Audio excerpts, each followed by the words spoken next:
The Haunted Lighthouse.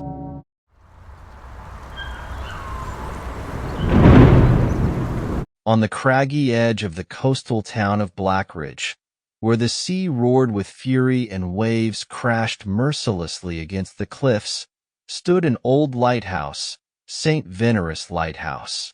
For over a century, it had guided ships safely through the treacherous waters. But now, it was nothing more than a decrepit tower, its once powerful beam extinguished, and its windows dark and vacant. The townsfolk rarely spoke of the lighthouse. Some said it was cursed. Others, more superstitious, believed that it was haunted by the souls of those who had perished in the violent storms that plagued the coast.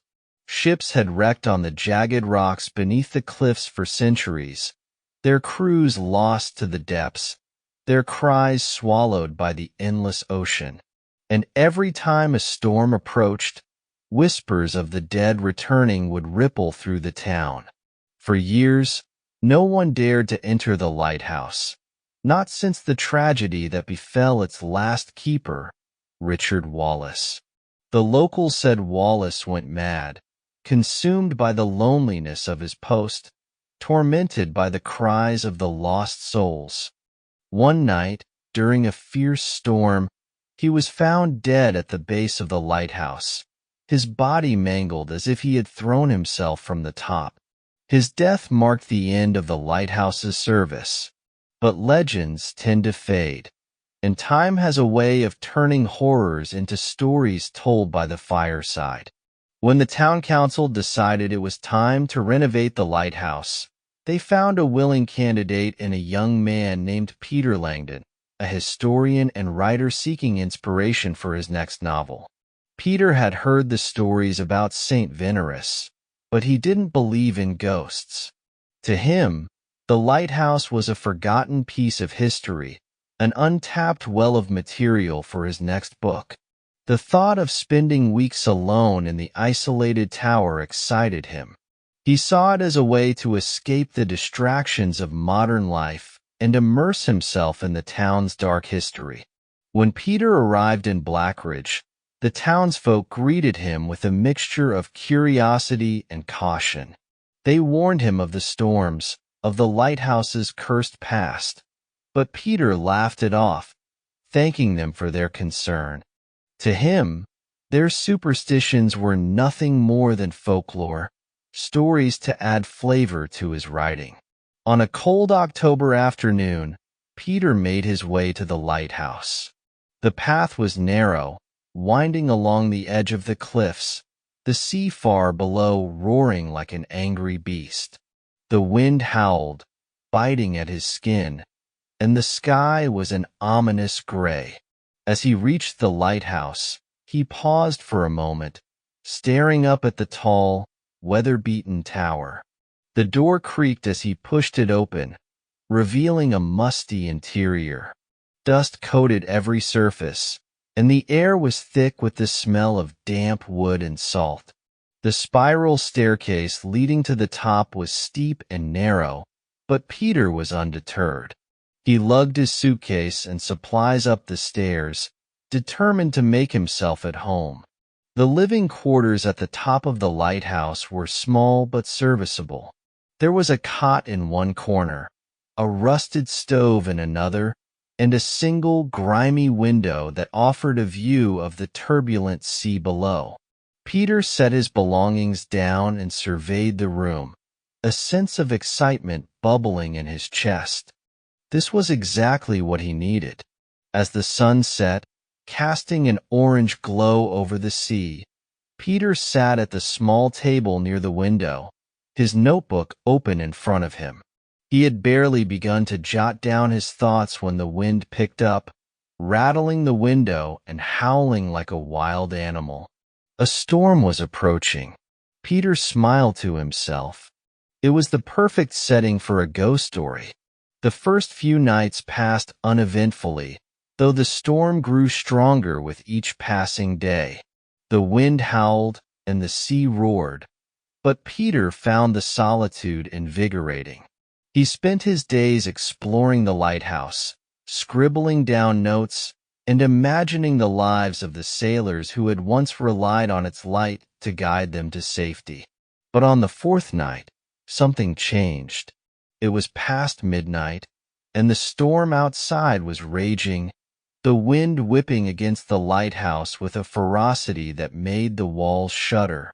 Peter was lying in bed, listening to the storm, when he heard it, faint at first, but growing louder.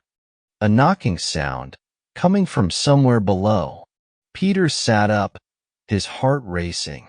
He told himself it was just the wind, or perhaps something loose in the lighthouse, banging against the walls. But the knocking persisted, steady and rhythmic, as though someone, or something, was knocking on the door.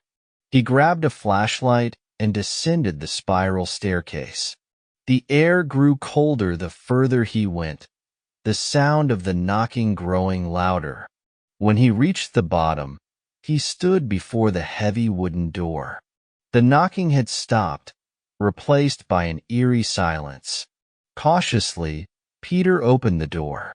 There was no one there, just the wind and the rain, battering the cliffs below.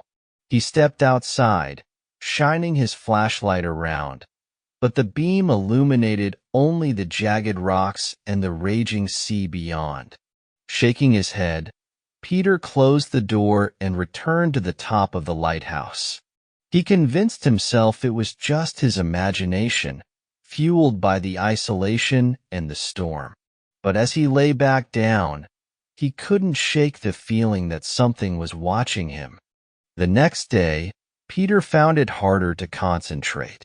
The storm hadn't let up, and the constant howling wind seemed to seep into his bones. He tried to write, but his thoughts kept drifting back to the knocking. As the day wore on, a sense of unease settled over him, a feeling he couldn't quite explain. That night, the knocking returned. This time, it was louder, more insistent. Peter lay in bed, staring at the ceiling, trying to ignore it. But it was impossible. The knocking seemed to echo in his skull, demanding his attention. With a groan of frustration, he grabbed his flashlight and made his way down the stairs again. The knocking continued, louder and more frenzied. When he reached the bottom, he hesitated before opening the door. The moment the door swung open, the knocking stopped, and Peter was greeted by nothing but the cold night air. His breath fogged in front of him, and the wind howled around him, but there was no one there. He stood in the doorway for a long time, listening to the storm, his heart pounding in his chest. And then, just as he was about to close the door, he saw it, a figure, standing on the rocks below, barely visible in the rain. It was a man, or at least it looked like one. He was dressed in tattered, salt-stained clothes, his face obscured by shadows. Peter's blood ran cold. "Hello?" he called out, his voice swallowed by the wind. The figure didn't move. It just stood there, staring up at the lighthouse. Peter slammed the door shut, his heart racing. He stumbled back up the stairs, his mind reeling. Who was that? How had they gotten there in the middle of the storm? And why hadn't they responded? That night, Peter barely slept. Every time he closed his eyes, he saw the figure standing on the rocks, watching him. By morning, he was exhausted, his nerves frayed. But he was determined to stay. He wasn't about to let some strange figure scare him off.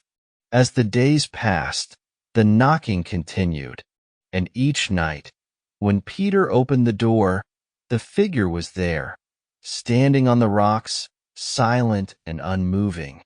It never approached, never spoke, but its presence weighed on Peter's mind like a dark cloud. He began to see things, shadows flickering at the edge of his vision, strange figures lurking in the corners of the lighthouse. And the knocking grew more frantic, more desperate, as if whatever was out there was trying to get in. One night, as Peter lay in bed, the knocking stopped altogether. At first, he felt relieved, thinking that maybe it was finally over. But then, he heard something far worse. A voice. It was faint, barely more than a whisper, but it was there, calling his name. Peter. He froze, his heart hammering in his chest. The voice was coming from outside the door. He grabbed his flashlight and crept down the stairs, his hands shaking. When he reached the bottom, he stood in front of the door, listening. Peter. The voice was closer now, just on the other side of the door. It was soft, almost pleading. He swallowed hard, his hand trembling as he reached for the doorknob. Peter, please. Let me in. He hesitated, his mind racing. Something was wrong. His instincts screamed at him to run, to get as far away from the lighthouse as possible. But the voice, there was something about it, something familiar. It sounded like Claire. His wife's name slipped from his lips before he could stop himself. He hadn't heard her voice in weeks, not since he had come to the lighthouse. But how could that be? She was miles away, safe at home with their daughter. Peter. Please, it's so cold. Let me in. His hand shook as he gripped the doorknob. His mind screamed at him to stop, to turn back, but his heart ached at the sound of her voice. With a deep breath, he yanked the door open. The figure standing before him was not Claire. It was not anyone he recognized. It was wrong. Its face was twisted and distorted, its eyes hollow and empty, its skin pale and slick with seawater.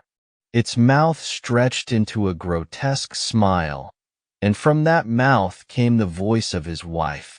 Peter. I'm so glad you opened the door. Peter stumbled back, his mind reeling. The figure stepped inside, its feet leaving wet, bloody prints on the floor. It moved with an unnatural grace, its head tilting as it watched him with those empty, black eyes. You should never have come here, Peter, the voice whispered, its tone no longer pleading but cold, malevolent. We've been waiting for you. Peter screamed and fled up the stairs, his heart pounding in his chest. But no matter how fast he ran, he could hear the thing following him, its wet footsteps echoing through the lighthouse. He reached the top and slammed the door behind him, his breath coming in ragged gasps. But when he turned around, the figure was already there, standing by the window, its eyes fixed on him. You're ours now, Peter, it said, its voice a chorus of whispers, just like the others. Peter backed away, his mind racing. He had to get out, had to escape. But as he reached for the window, the figure lunged at him, its cold, wet hands wrapping around his throat. He struggled, gasping for air, but it was no use. The darkness closed in, and the last thing he heard was the sound of the sea, roaring like an angry beast as the figure dragged him into the depths of the lighthouse's cursed shadows. When the townsfolk found the lighthouse days later, Peter Langdon was nowhere to be seen. His belongings were still there, his notebook filled with frantic scribbles about voices and figures in the dark. But of Peter, there was no trace. And on stormy nights, when the wind howled and the sea raged, the townsfolk claimed they could still hear the knocking, coming from inside the lighthouse.